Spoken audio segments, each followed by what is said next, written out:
শিকায়ত নাই আমার।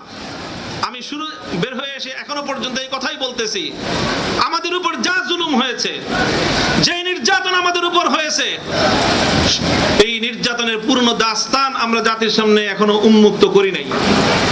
যদি কোনোদিন প্রয়োজন মনে করি একটা একটা করে দাস্তানের পাতা খুলবো, জাতি জানবে আমাদের সঙ্গে, উলামায়ে কেরামের সঙ্গে, শাসকদের পক্ষ থেকে জুলুম এবং নির্যাতনের কি কি ইতিহাস রচনা করা হয়েছে। সব কথা আমরা বলতে চাই না, তবে আমি একটা কথা আমি বলেছি, পরিষ্কার আজও বলি, আমি মনে করি যে আমি সহ আমাদের যত সহকর্মী আছে, আমাদের কারো এই মাজলুমিয়াতের জন্য, আমাদের উপর এই জুলুম এবং নির্যাতনের জন্য কোন আলেম, কোন পক্ষের আলেম এটার সঙ্গে জড়িত নাই। আমার এটা ব্যক্তিগত মতামত, এটা আমাদের সাথীরাও আমার সঙ্গে দ্বিমত করতে পারেন, আমার ব্যক্তিগত মতামত, কারো এখানে ভূমিকা নাই। হ্যাঁ, যেটা হতে পারে যে একজন আলেমের বন্দিত্বের কারণে তার যতটুকু কষ্ট পাওয়ার উচিত ছিল সেই কষ্টটা তিনি পান নাই, যতটুকু ভূমিকা তার রাখার দরকার ছিল মুক্তির জন্য সেই ভূমিকাটা হয়তো রাখেন নাই।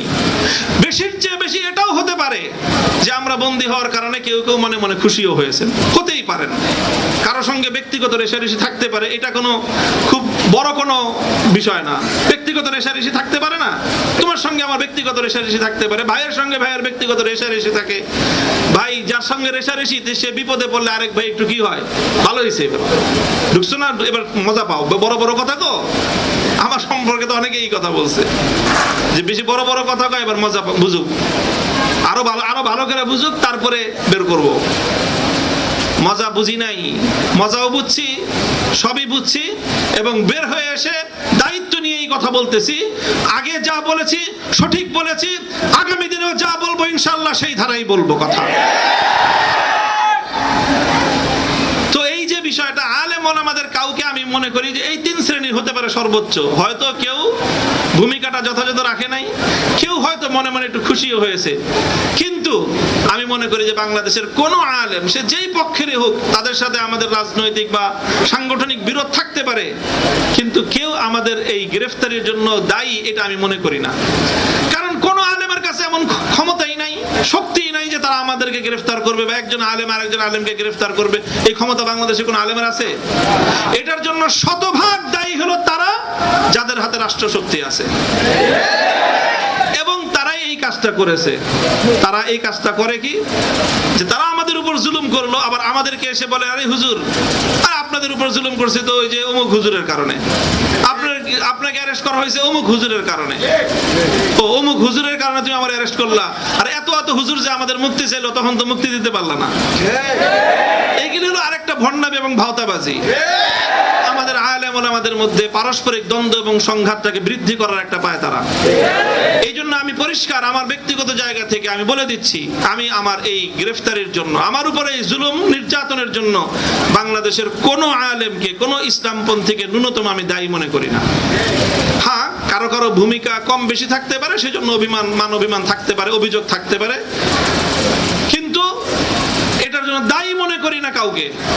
কাজে এই যে কথাগুলোর মধ্যে আমরা পূর্ণ সতর্কতা অবলম্বন করতে হবে। তবে কথা এটা,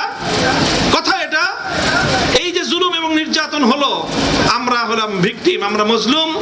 অন্যান্য উলামায়ে কেরামের কাছ থেকে আমরা যে আচরণটা আশা করি সেটা হলো এই, যারা আমাদের উপর জুলুম করলো, যতক্ষণ পর্যন্ত তারা এই জুলুমের জন্য তারা অনুতপ্ত না হবে, ততক্ষণ পর্যন্ত আমাদের আলেম ওলামারাও তারা তাদের সঙ্গে সম্পর্কটা ওই মাত্রায় রাখবেন। বেশি মাখামাখি যদি তাদের সাথে করেন, দেখতে আমাদের কষ্ট লাগে, অনেক খারাপ লাগে।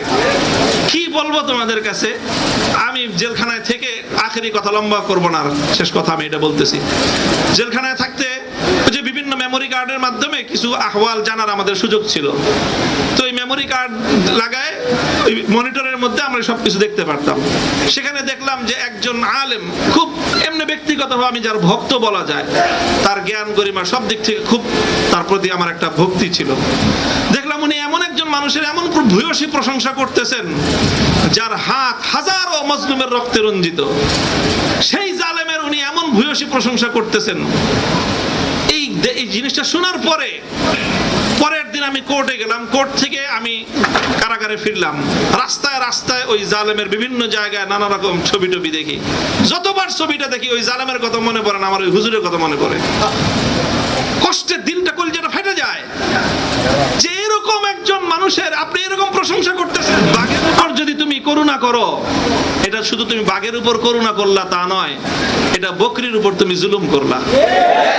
আমি জানি না ওই কথা আমি কোনোদিন এতটা অনুভব করি নাই আগে নিজের উপর আসার আগ পর্যন্ত। আমার কাছে তখন মনে হয়েছে আমিও এরকম ভুল অনেক করেছি। আমরা যখন এরকম অনেকের প্রশংসা করতাম, তখন এরকম প্রত্যেকটা মজলুমের হৃদয়ে গিয়ে আমাদের এক একটা কথা শুলের মতো বিদ্ধ হতো। কাজে এই জন্য কোন জালেমের প্রশংসা করার সময় আমি সকলকে বলতেছি, মজলুমদের ওই আহাজারি বদদুয়ার থেকে ভয় করা উচিত আমাদের। কোন জালেমের প্রশংসা করার আগে হাজারবার মজলুমদের কথা চিন্তা করা দরকার। আমরা নানা রকম হিকমত আবিষ্কার করে জালেমদের এই প্রশংসা করাকে বৈধতা দেওয়ার, হালাল করার চেষ্টা করি। হালাল করতে পারি, ফতোয়ার কলম তো নিজেদের হাতে আছে, কিন্তু মজলুমের হৃদয়ের আহাজারি বন্ধ করতে পারি না। আল্লাহ না জানে ওটা কত কঠিন কোন বিপদ ডেকে আনতে পারে, বড় কঠিন পরিণাম বয়ে নিয়ে আসতে পারে। আল্লাহ হেফাজত করুক আমাদের সকলকে।